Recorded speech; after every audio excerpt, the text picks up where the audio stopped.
Good morning, good afternoon, good evening. Welcome and thank you very much for joining, everybody. I can see some familiar folks on this channel already.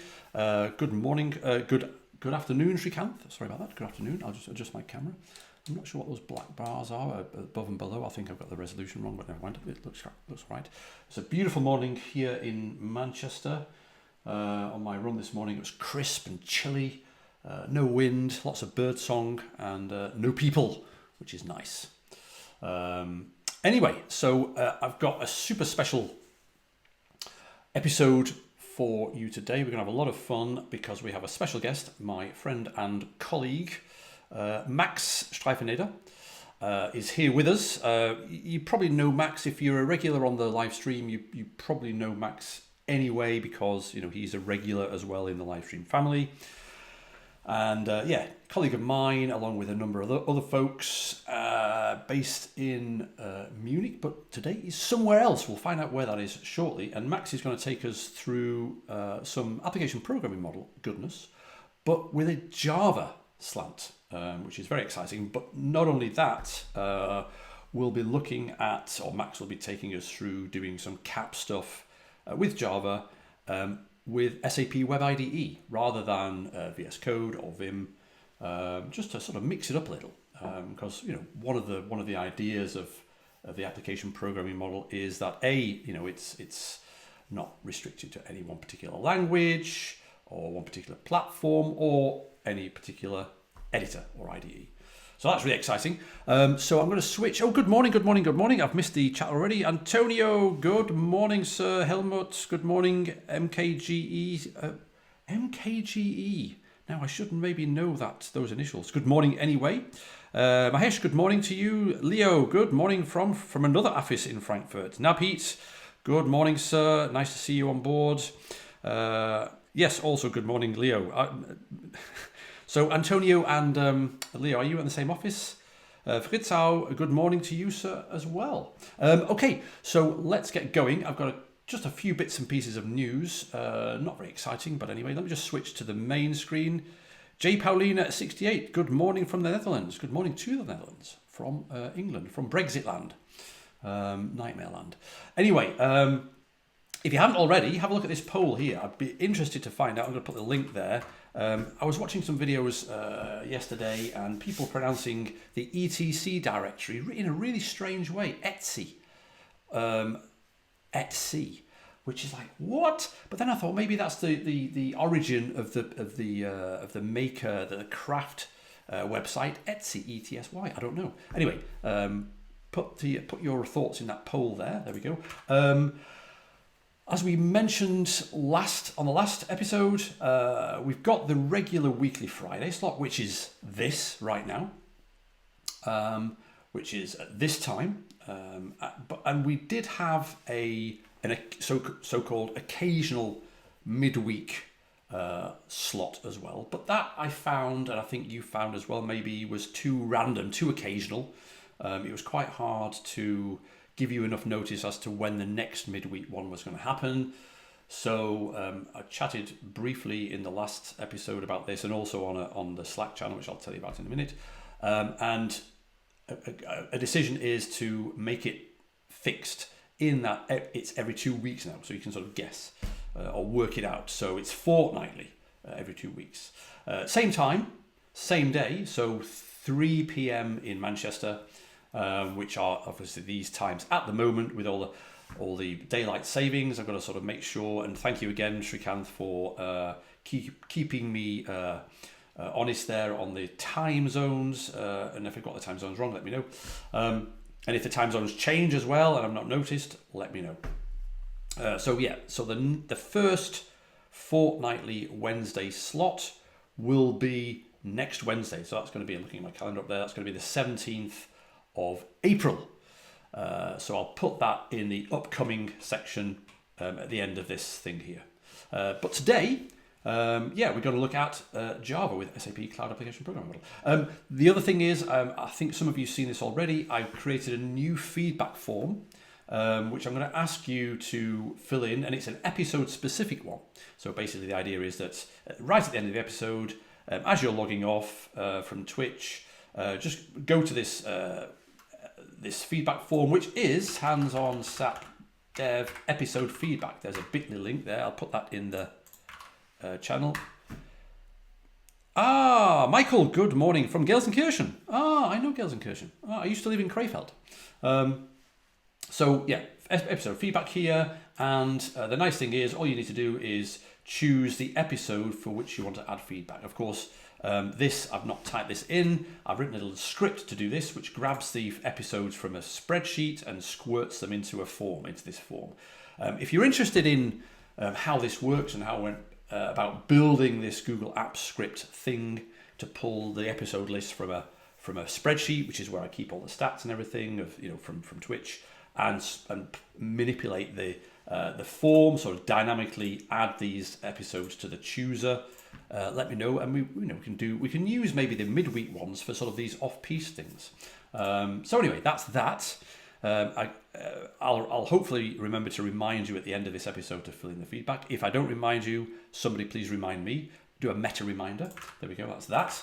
And that, I think, is all the news for this week. I did think we were going to get an update to the VSX, to the VS Code extension for CDS, but it's still on the tools.hana.ondemand.com. Let's just check. It's tools.hana.ondemand.com in the cloud section. I'm pretty sure it's still 1.1.1, so that should be updated fairly soon.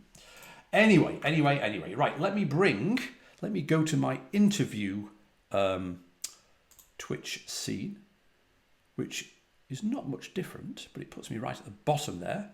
What is this? Java? Yeah, exactly. That was my thoughts. That was my thought, Fred. But actually, we're all friends here, apart from if you're using Emacs, in which case, but I'm sure none of us are using Emacs, are we?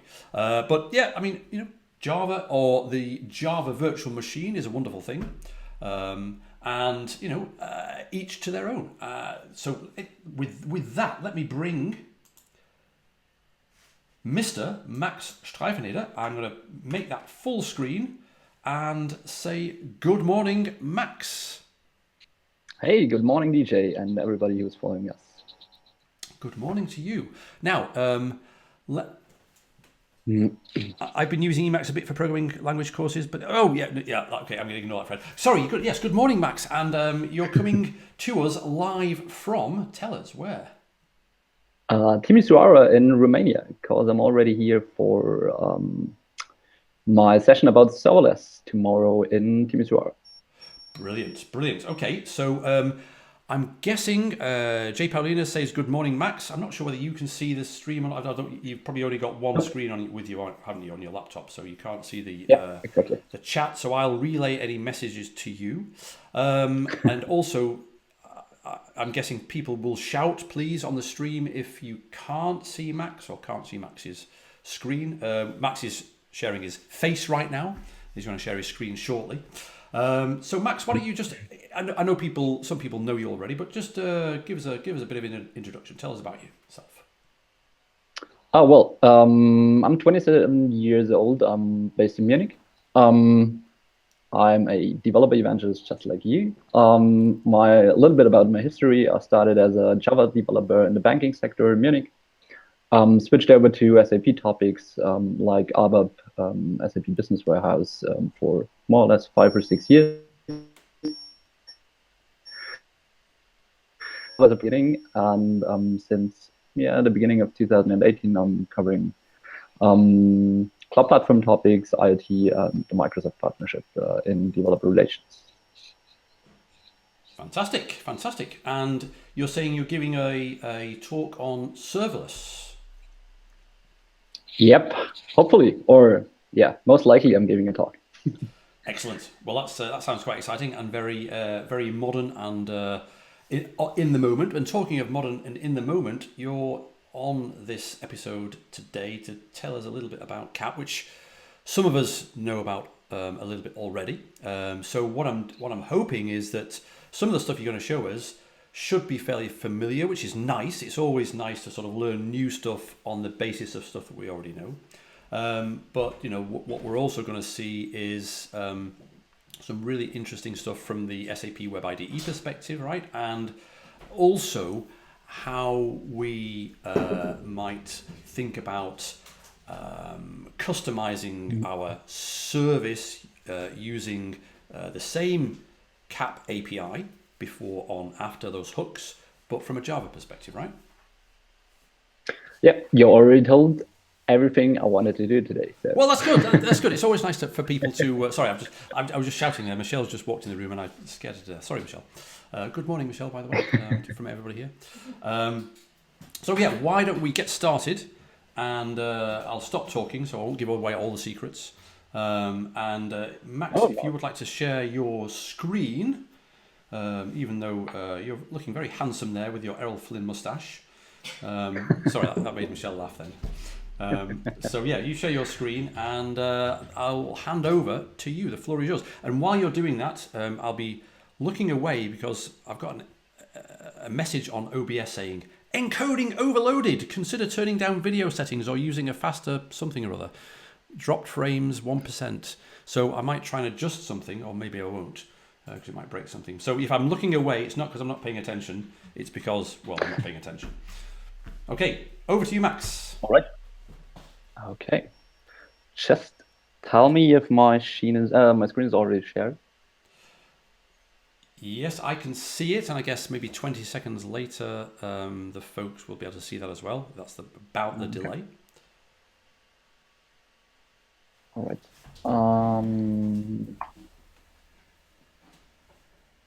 Whoa, that was too fast. Okay, all right. So starting with the Web IDE, I think it's good to tell people just a few things about what it is, because somebody is just new on our stream. I think it's a great way to just get started and not having to set up a lot of things on your local environment. And I really like it to have a quick development without a huge effort to set up Eclipse or Atom or VS Code or anything like that. So it comes with a great integration with a lot of things: the API Business Hub, templates, sample applications, the Fiori plugins, IoT, whatever it is. So I think it's cool to also see what the Web IDE is delivering or offering us. Definitely. So on a side note, I will always show a few things I found really cool to know. And as an additional disclaimer, I experience a little bit of connection problems, so every now and then I will drop for 1 or 2 seconds, so be prepared. That's okay. We all experience connection drops and everything. Yeah. By the way, could I ask you maybe just to bump up your font just by 1, Control plus once, or Command plus whatever it is. Okay. Perfect. Thank you. Okay. All right. Okay, all right, to have a clear environment, there's this cool function, Workspace Manager. I haven't known it for a while, so I will use it throughout the series. So you can create like an Eclipse or whatever you're using. You're already familiar probably with workspaces. So I create a completely new one to have an environment which is fresh. So I'm not tricking you that I've already set up something, which I call... In fact, one of the things I really like about seeing people's screens is that I can see you've got a dry run Workspace Manager, which is very you, always prepared. Not only once. One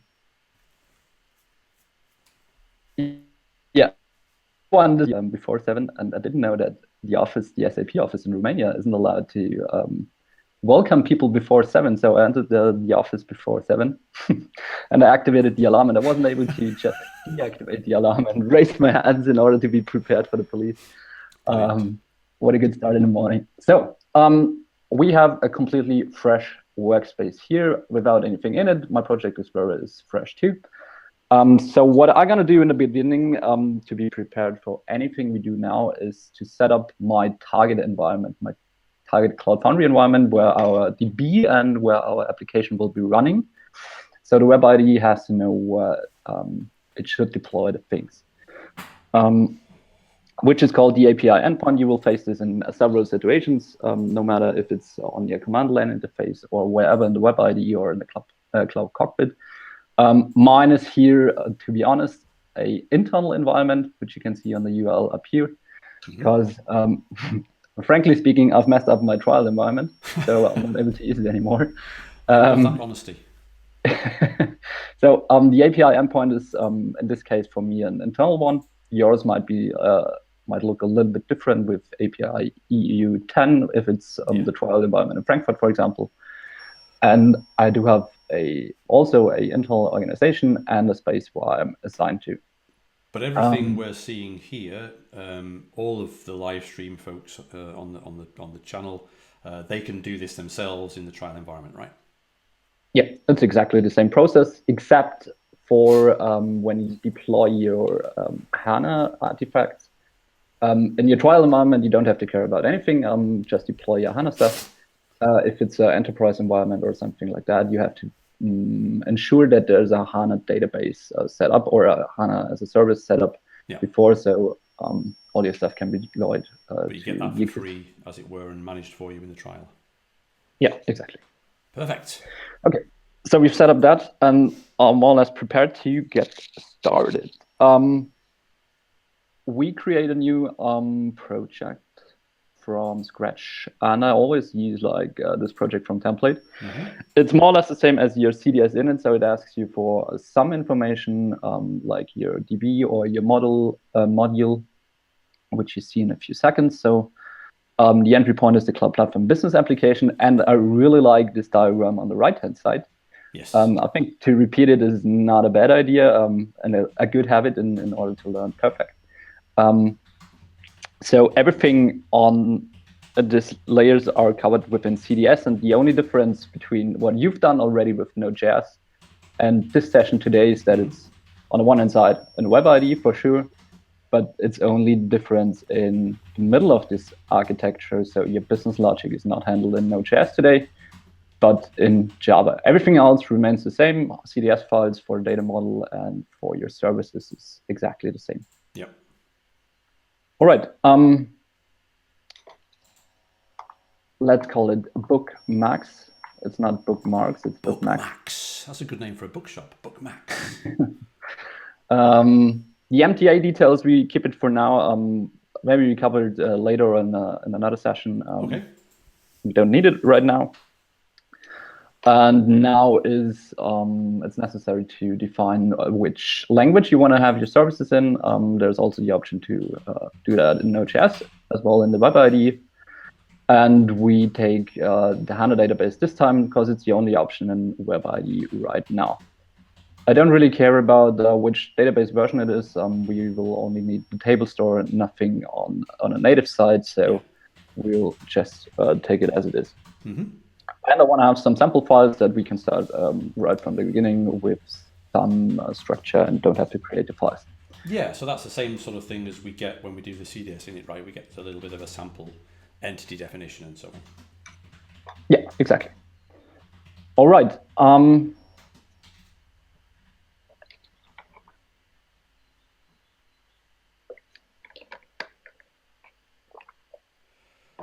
How's the coffee over there, by the way?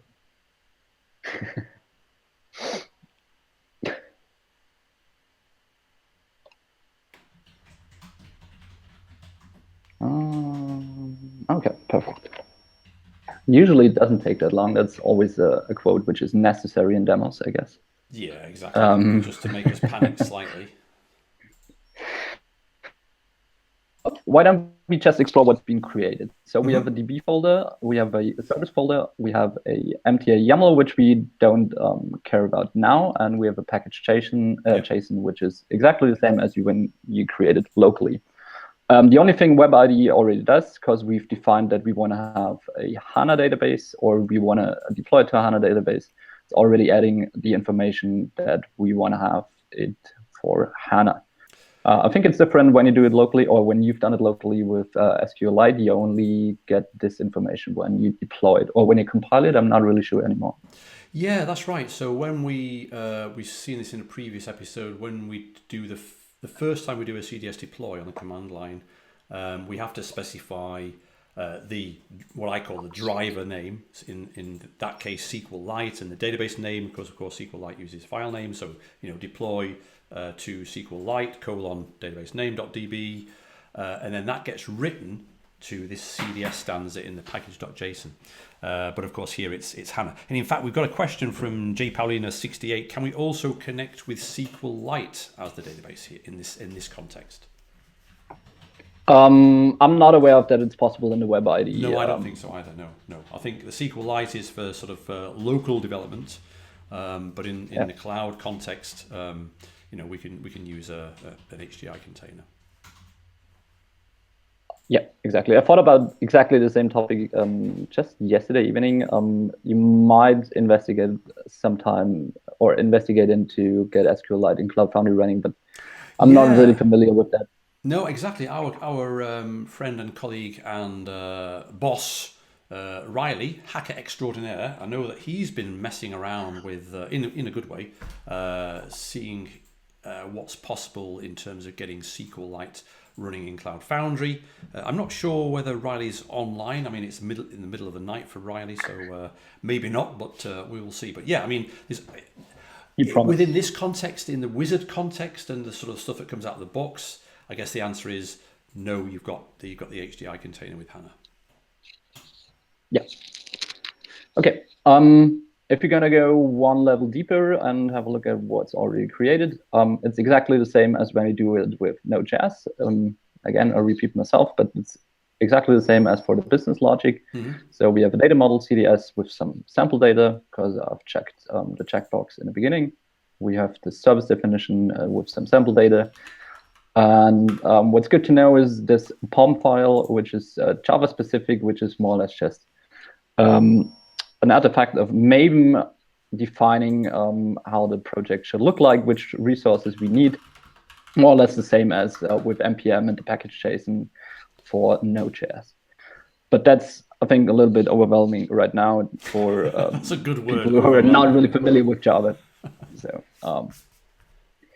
yeah, good to know that that's the equivalent of this NPM or package.json. So what we're gonna do next is, all right, we have the source folder here, which is a little bit different to the one in Node.js. So this is the place where all these Java files will be placed.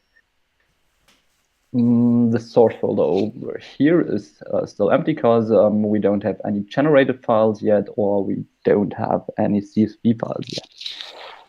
Right. Yes, exactly. Because the CSV files that we've been messing around with in the Node.js context, they sort of go directly underneath DB. But I think the convention here is to have an SRC subfolder, because there's other stuff as well that sort of needs to live in there when we generate stuff, right? Yeah, exactly. Yeah, just a few things I always do in my workspace, which is kind of good to know. There's this link workspace to editor, which is pretty cool from my point of view. So always when you switch over from a file to the next, your workspace over here is connected, which is really common in other editors, but it's good to know. And a few other settings I want to do is where is that third one down? Yeah, exactly. By default, this is activated. So always when I save my file, the CDS build is triggered, which I don't want to have because I'm always saving every few seconds, and it's a little bit confusing and distracting when there's a lot of logs. So I want to disactivate this one. It's good for now. Otherwise, we could also do that over here with the code editor. I will increase it a little bit and save it. Ah, wonderful. You read. I've just asked on the channel if the code size is okay. So you read my mind. And always save it. That's something I always miss. Yeah, and a cool feature, where is my code editor again, which is beautify the code of active document on manual save. So every time my file gets saved, it's automatically beautifying the code. Otherwise, you have to do it on your own every time. you wanted to have it. And there's a lot of beautification required with Java, right? Sorry, did I say that out loud? No comments.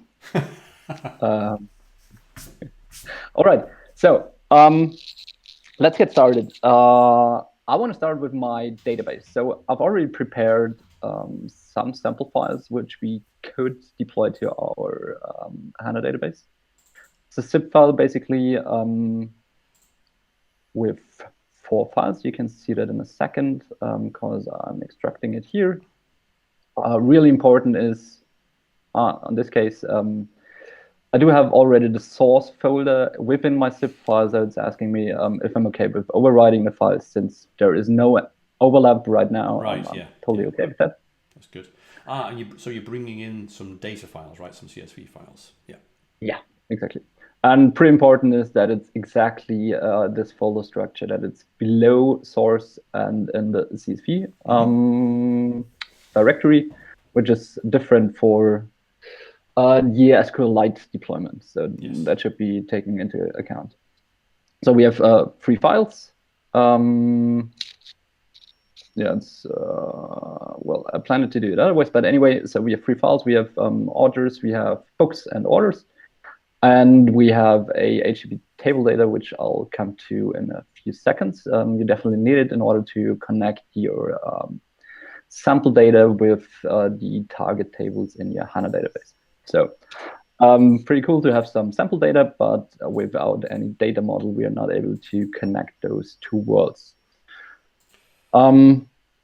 I've also prepared this prominent example with the bookshop, and I don't want to do it again. So I have a data model which should look familiar for most of the folks. Gosh, that looks very familiar. Following you. In fact, while you're pasting that in, there's a question from Fabian here. Is the LSP version in the Web IDE at the same level as the VIX extension for VS Code? Now, that's a really good question. And to be completely honest, I don't know. But there used to be an advert in the UK, a commercial in the UK. I don't know, but I know a man who can. So I know I'm lucky to know the group that looks after that software. So straight after this, I will ping those folks and ask the question, because it's a great question. So Fabian, if I don't do that, remind me on the Slack channel, which I forgot to mention. I'll mention that later. Remind me there. You've got some great questions. I know I've got a queue of questions I need to sort of sort out. But yeah, that's a good question. I'd like to know as well. Oh, there we go. Yeah, well, I've already found it. That's a little bit confusing because there are 2 information, but once you know your local versions, we can compare them. Yeah, I can't even remember. Those version numbers don't look familiar. But Fabian points out that the reason he asked, one of the reasons he asked, is because there was no warning underline on the managed aspect in the using import statement there on line 2. So yeah, that's something we've seen in our co-jam that you and Marius and I did a couple of weeks ago in Frankfurt, and I think that was resolved in a version of the LSP. So yeah, interesting. I'd like to find out, and I'd also like to do some more work on the LSP with Vim as well. But anyway, that's another subject. And just to evident that the LSP is working, if we mess it up a little bit, referring it to not the books entity but book, we already get the error. And another function which is pretty useful sometimes is this problems tab, or function, problems it's called. Yeah. Window on the bottom which points you to your actual errors in which line, etc. So if you fix that, this will disappear. Very nice. Yeah. That's similar to the problems tab on VS Code, right? Yeah, and Eclipse if you're developing Java. What? Okay. Another view which is sometimes useful is the Project Explorer over here, which is really nice. A cool overview to get your services. So we don't have any services right now. We only have the data model with a few entities, a few reused models with the comments and things like that. Yeah, this is fascinating, and I was thinking about this last night, and I'm just wondering, where this information comes from, and I'm guessing because again we saw a reference there in the log to the CDS compiler. Of course, the CDS compiler compiles the CDS to this canonical CSON format, the core schema notation format, which basically is a definition that we can produce those nodes from. So I think that comes from there. Mm-hmm. Okay, so why don't we just build our... I'm always thinking about the names here in the context menu and the actual CDS comments. So build CDS should be the compile, right? So for deploying it to HANA, we need some artifacts which are necessary, and then hopefully in a few seconds we will see them below this source folder here. In the meantime, coming back to the HTTP table data, which I mentioned a few seconds ago. Oh, yes. It's the matching of my columns in the CSV files to the actual columns in my targeted HANA table. So, for example, and good to know, because I've struggled sometimes with that, all these columns have to be uppercase. Otherwise, the input would fail. So basically, you've got to shout. Sorry? Basically, you've got to shout the column names. Exactly.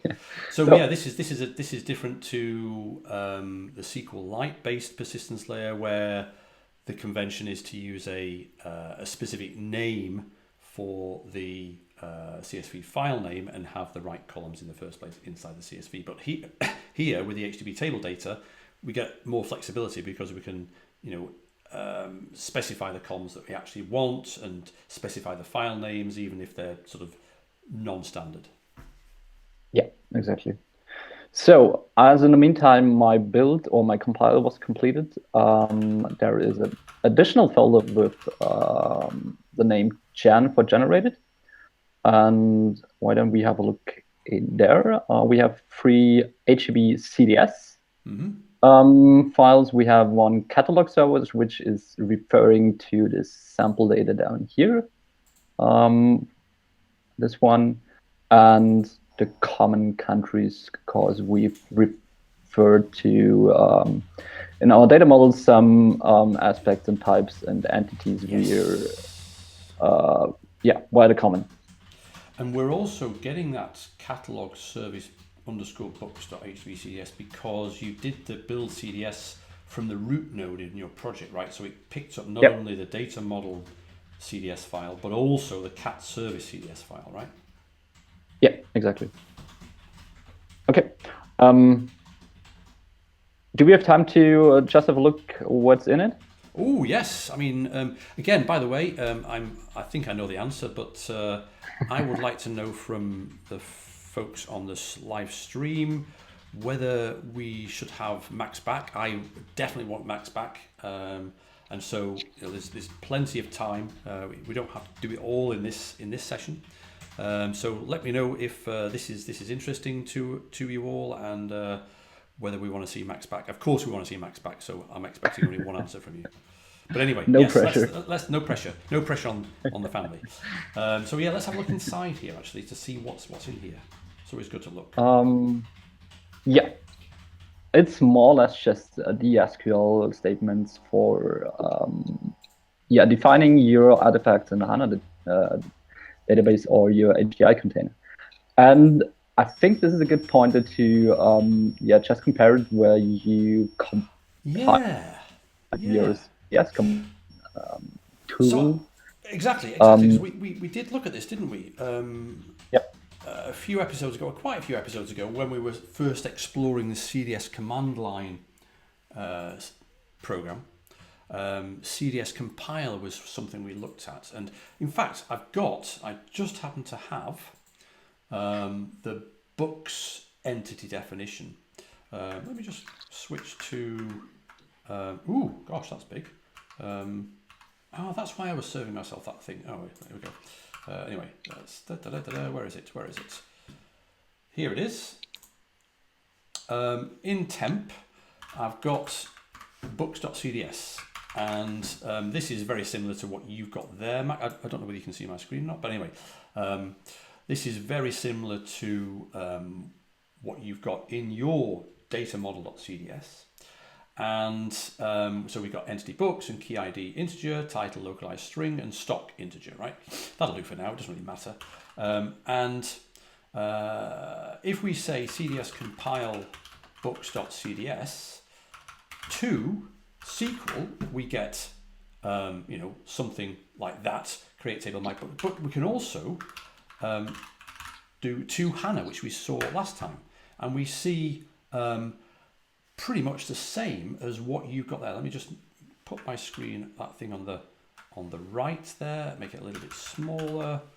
There we go. So we've got, entity my bookshop books, capitalized as opposed to the non-capitalized version that we had in SQL, and we get a 5,000 character size string, and so I left out deliberately the author because we didn't want to mess around with associations. But basically, what we're seeing on your screen, Max, is exactly in the my bookshop books.htb CDS is exactly the output from the CDS compiler. And in fact, if we had looked at the logs as they were rushing past, we would have seen the CDS compiler was the thing that was doing this for us. Yep. So good to know that in the background is no magic. It's exactly the same as you do it locally, but with a different front end, and some magic of the web IDE with some templates or things like that. So, but basically, it's exactly the same. There's a lot of magic in the web IDE. By the way, so we get a resounding positive message from the live stream family saying, yes, we want to see you back, of course. They wouldn't dare to say anything else, would you? No, of course. And Pierre's got a question. Using SAP CDS Common in Java, is this new? I tried a few weeks ago, and if I remember correctly, it didn't work. I don't know, because I've not used SAP CDS Common in any Java-based project for a while. But do you know, Max? Is this something you've been playing with for a while with the common stuff? I'd be surprised if it didn't work earlier. But then again, I may be wrong. It might have been a glitch that you came across, Pierre, but I think this should have worked for a while. A little bit more details would be helpful, but the common CDS is actually, we're gonna use it like implicitly, but I haven't worked with it explicitly, so using it in some kind of methods or something like that. So, okay. So a little bit more information would be helpful. Yeah, so he said he wanted to use the exact same code for Node and Java and had some issues. Okay, well, in fact, why don't we pick this up on the Slack channel? Maybe it's a good point to actually just point people to the Slack channel if they haven't seen it already. Where's my Slack? So we've got a hands-on SAP Dev Slack channel now in the SAP Mentors and Friends Slack workspace. So if you haven't already, please join that and come along. We've already got lots of folks on there. I will post a link to the sign up if you've not already signed up to the Slack workspace. So let's chat about that, because I know Max, you're on there as well, aren't you? Yep, I am. Right. Sorry. Yes. Let's please carry on. Okay. So we have everything in place right now to deploy it, and I think we should speed up a little bit in order to see some Java code that we are not doing clickbaits or scamming people, but. So right on your DB folder build, it's a little bit misleading, but it's actually the deploy. So why don't we deploy it? And it's starting the according task. Probably this may take some time, but otherwise we could go over to defining the service definition. Sure. Okay, let's do that. Yeah. By the way, while we're waiting for this, what is exactly happening here? Can you just describe what this task is? Well, it's deploying all these HTTP CDS files to, combining it to one HDI container, which will then be placed in one shared HANA database, which is actually configured for this Cloud Foundry space we've seen. Gotcha. Yeah. Beginning. That's all you have to take care about. I think there's a lot of other stuff happening in the background, which usually I'm not aware of, or most of the folks are not aware of, unless there's something wrong. So happily, I didn't face any issues yet. Yeah. So. Yeah, let's look at the service definition, shall we, while we're waiting for that? Yeah. Oh, okay. It's creating. I've also prepared the according service definition, which is also kind of familiar for most of you. We'll copy it over here. So it's the books, entities, authors, and orders. Two of them with the read-only annotation or aspect, and one is insert-only. So we will save it. Just looking if the build is complete. Yeah, it looks like it's finished. Yep, it's finished. So, okay, let's focus on the database again because it's finished. So, of course, we place some sample data, and we want to have a look how it's being deployed and if everything was successful. So usually you go to your DBMS or anything like that, or your GUI, where you can check what is actually in the database. And the web IDE is offering something like that, for sure. Below the extensions. Ah, yes. And we have to enable it because it's not enabled by default, which is called the HANA Database Explorer. Wonderful. And save it. You have to refresh your browser in order to take it into account. So what we're doing here is the equivalent of when we look with the SQLite 3 command line SQL client, right? Yeah, exactly. So I refreshed my browser, and a new icon is appearing on the left-hand side. I have to add my HDI container. So it's showing more or less all my or all the HDI containers in all the spaces I'm assigned to. So there's this DevX organization and tryout space I've configured before, and some other Cloud Foundry spaces I'm assigned to. I think it's a good job you called your bookshop Bookmax and not Bookshop. Yep. Absolutely, that's the reason why I call it Bookmax. Let's add it. And there's still my HDI container I've deployed this morning in order to check if everything is still working. Give it a few seconds until it's appearing here. Perfect. And why don't we check if there are some tables? And there's exactly the amount of table we've seen in our HTTP CDS folder right a few seconds before. Let's check if the structure is right. Usually it is right, with ID and name for our authors. And let's check the according data via the open data function. And there is all of this right in here as we expected. Yep. Anything you want to add, DJ, or anything you don't think understand? that's good. I'm just, in fact, I'm just directing some people to the hands-on SAP Dev Slack channel. But yeah, no, that's all good. That's all good. Okay. All right. Cool. Then let's clean up our tabs up here. So we have our database deployed. So back to the service definition. The CSS file is complete. Did I forget anything? Nope, I don't think so. So we just run it. So it's run as a Java application because we defined it in the beginning that it's going to be a Java application.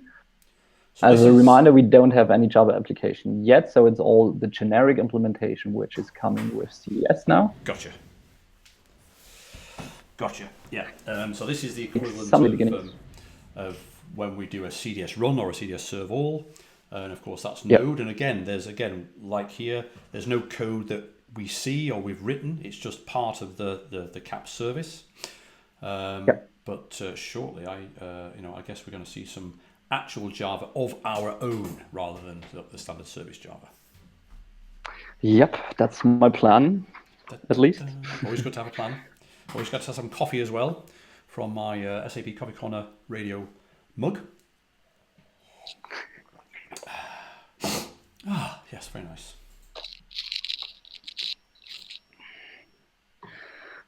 Yeah, the fast deployment is always taking some seconds. Spinning up the according containers in Cloud Foundry may take some time. Yeah, no, it's good. Every other good things take deployment is a time. little bit faster. No, that's fine. I promise. So yeah, the application is, well, from a Node perspective, of course, when we do a CDS run or a CDS serve all, that is just a local Node-based bit of JavaScript that runs locally. But of course, what we're doing here is, we're in our IDE still, so this has to be deployed to, a runtime which is in the Cloud Foundry. So the runtime has to be provisioned, and the deployment has to take place, and so on. So that's what's happening here, right? Exactly, you're totally right. You're a Java expert. We're going to have words, Mr. Streifeneder. Okay. Java's a it's a anyway. Let's have that discussion another time. So I can see a URL. Yeah. So that's the actual URL my application is running in, and we can access it. So this is my OData endpoints my application is offering, and we navigate through it. We can see all the entities which are offered by our OData service. That looks nice and familiar.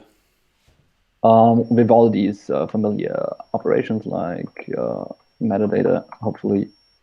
Yeah. And I think we don't have to dig in to these because it's already well known. If we have a look at all my orders, that's the demo case. I don't know why this is happening, but usually I have to redeploy my database once. And my server, unfortunately, once. So this is occasionally happening. I don't know why. I haven't figured out why. But that's, I think, what a live stream is all about. Yeah, exactly. I mean, this is not this is not like a canned demo. I quite often say that a live stream without errors or something without errors is a lot less interesting because we learn less. So it's nice to see other people having issues as well because that's real life.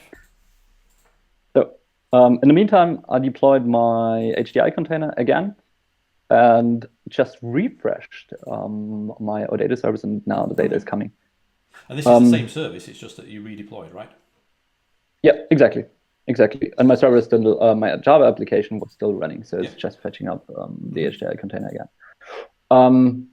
It could be an issue with the our internal trial thing that that you're using right now, right? This may not be an issue on the real trial. Yeah, I will just reproduce this issue again and investigate some time, or invest some time in researching what the actual error in the log says. Okay, so we have all this generic stuff. Now we are going over to adding some specific logic, or where you add your specific logic in Java. Perfect. So we, as I already mentioned, in the beginning, the skeleton was created for my Java source files, and we create. Oh no, we don't create it on our own. There's a cool function which I discovered just recently. Okay. There is two options, which is interesting for all these Java business logic. It's on the one hand side, entity operation hook.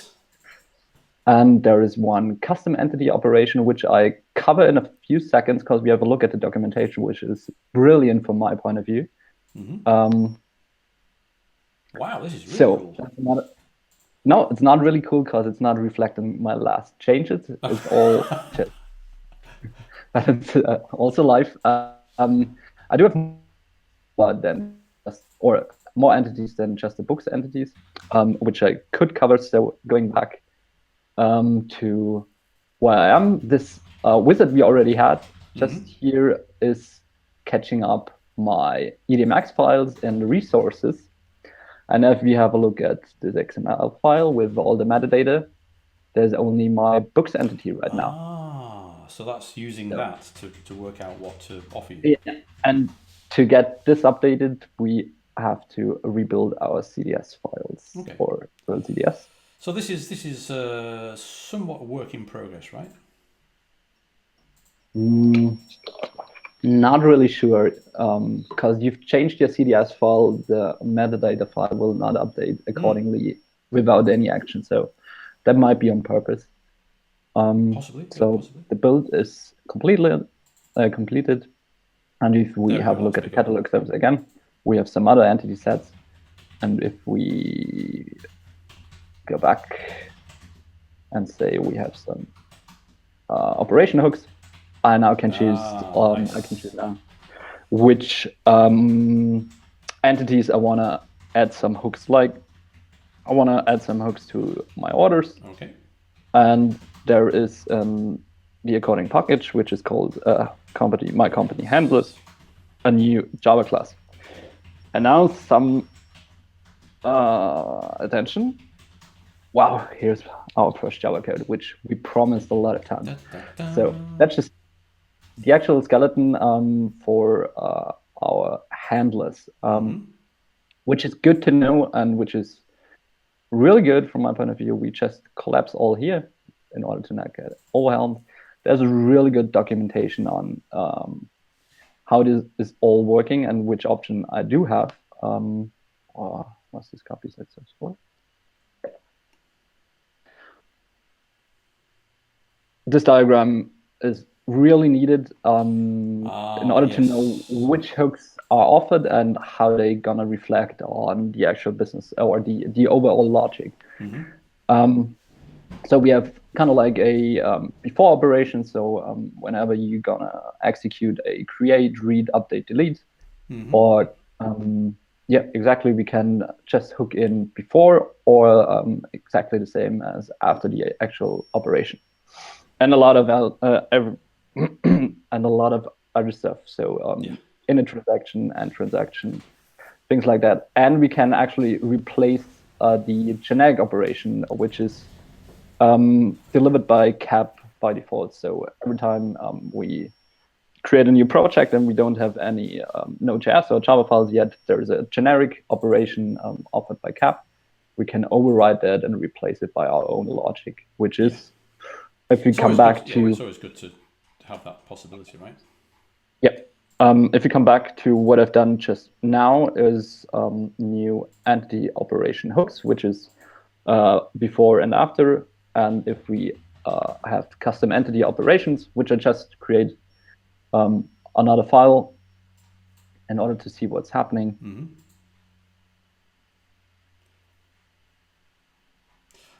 Nice. Yeah. Okay. That's still my hooks handler, but there is a hooks custom handler. Item there, yeah.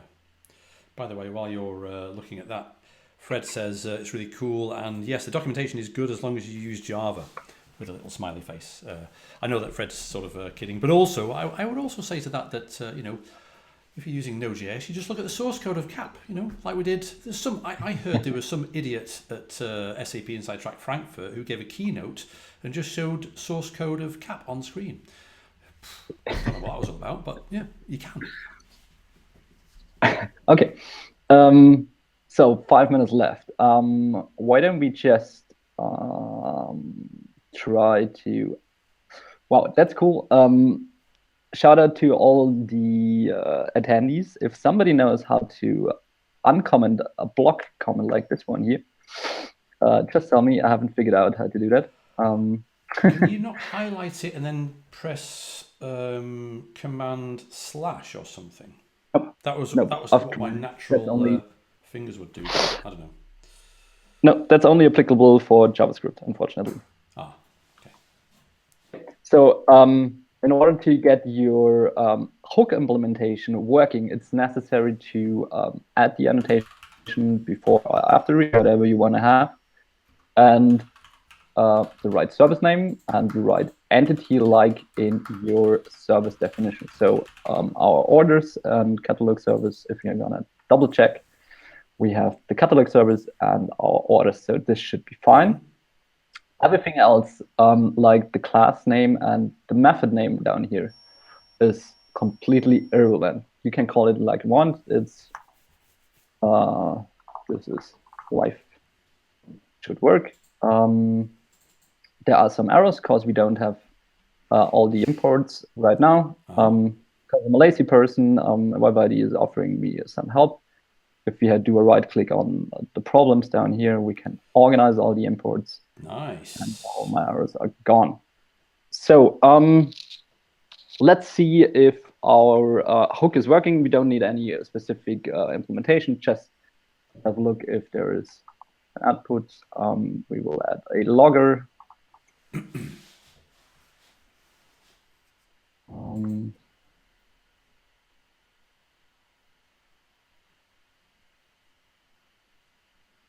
There's a typo because my auto completion isn't working.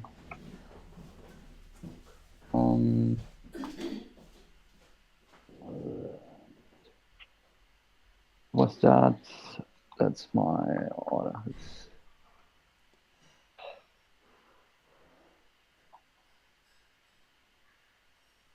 Get what was that? Get name, I guess. Let's see if it's working. Once my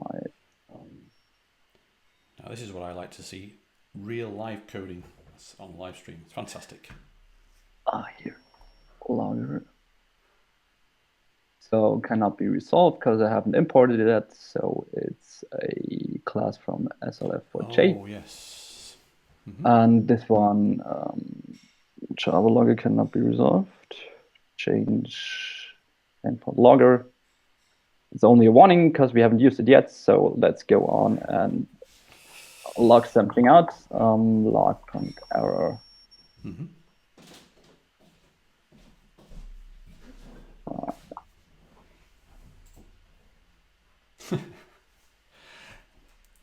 By the way, right. on the stream, I know you're not getting any feedback because you can't see the live stream, but there's lots of nice chat in the stream. So really good. People are enjoying this. I'm enjoying this. Luckily, I'm not following this because it would be super distracting. Okay. That's more or less my implementation in order to check if this is working or this annotation and hook is working. Right. So this is the before hook, isn't it? Yeah. There could be some operations with having a look what the request is, something like that. Doesn't matter. We only want to check if we can get to this point. Let's beautify this. Whoa. That wasn't the plan. No idea what's going wrong here. That should be fine from my point of view. In an abstract sort of way. That's the DJ way of beautifying Java. Or deleting it all. Okay, let's just rerun our application. And let's see if this is working. That was pretty pain-free, wasn't it? I like that. Yeah. If you get used to how to create these classes and these methods, it's super straightforward. Application starting. Let's give it a second. And we are back here. So why don't we do a read operation on orders? Okay, doke.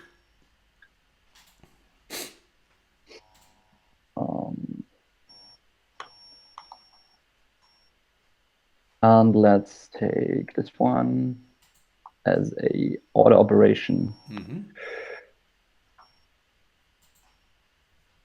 So we have a single entity here, and hopefully, if we're gonna go back, we have a log entry, which is alive. Everybody's still alive here.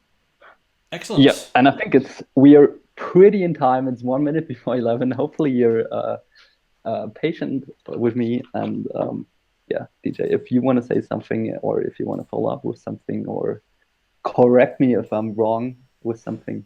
Nothing to correct at all. That was fantastic. Perfectly timed as well. But to be honest, it doesn't surprise me. You're a professional and a great guest here. So we're definitely going to have you on next time because I think we've just scratched the surface here. Would you like definitely to come on next time, either next Wednesday or next Friday to suit you? You know, I think it would be great to dig in a little bit more to these hooks, a little bit more to the wizards here in the Web IDE, and play around a little bit more with these extensions in Java. based upon the bookshop example that we've got here. I'm going to assume the answer is yes, and thank everybody for attending, and a lot of really good chat in the stream. That's awesome. But most of all, thank you very much, Max, for giving us an awesome first look at Cap with Java. Oh, nicely done. You're welcome. Switch to your handsome face there with the mustache. So Then you can see my sweaty face. Sorry, say again. Then you can see that I'm already sweating because I'm just facing some issues. That was awesome. That was awesome. And a lot of, you'll see this in obviously the recording, but lots of thank yous. Thanks, Max and DJ, blah, blah, blah. Even got even better understanding. Essential, agree, more Max, thanks, Max, etc. So well done, sir. And let me finish by saying thank you for joining. Have a great weekend and see you next time.